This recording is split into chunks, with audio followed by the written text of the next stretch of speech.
Hi everyone, today's cake is inspired by Halloween.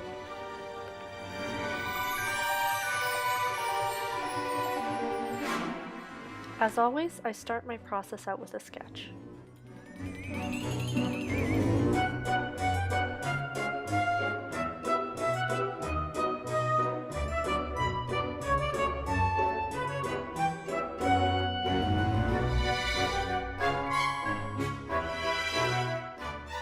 I measure out an 8-inch cake to see how wide I have to roll out my fondant. For the bottom tier of my cake, I'll be making marbled fondant. To do this, I get blobs of black fondant and mix it into my white. I roll it out to make sure it's the proper width to cover my cake.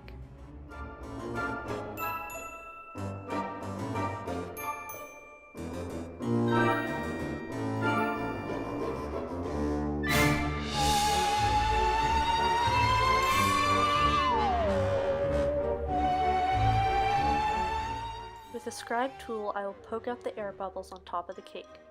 This will give the cake a more smooth appearance.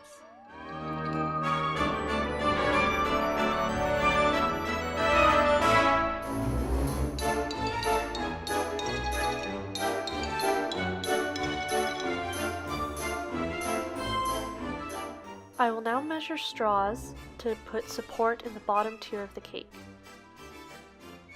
Just stick them in, and if they're too tall, no problem, just pull them out and trim them down a bit. I'm now ready to place my top tier onto my cake. For this tier, I just used a regular 6-inch iced cake.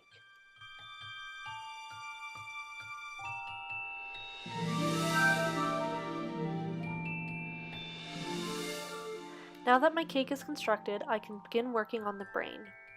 For the brain, I used a 4-inch round cake that I will just carve into the rough shape of a brain. This part's a little messy, but it's a lot of fun.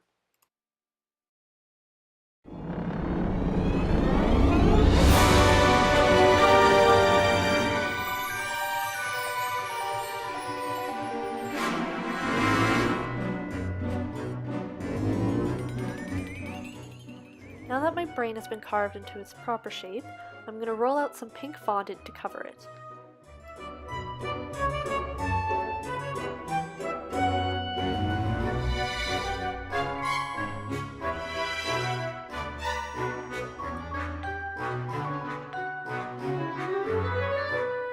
With more pink fondant, I roll out long, skinny cylinders. I wet down the brain with some water so that they will stick. I then just attach the cylinders to the brain in squiggly motions, like a brain. I then get some corn syrup dyed with a little bit of red and blue food coloring. I put it in a drip bottle so I can drip it onto my cake.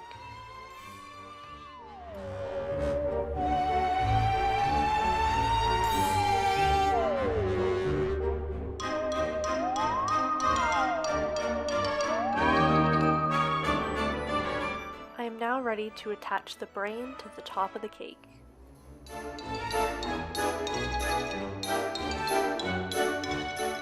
With more dyed corn syrup and a pastry brush, I brush the brain with the fake blood.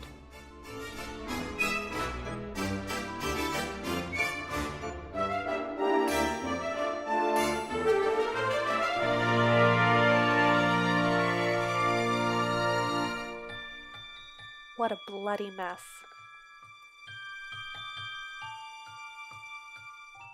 Now the cake is finished.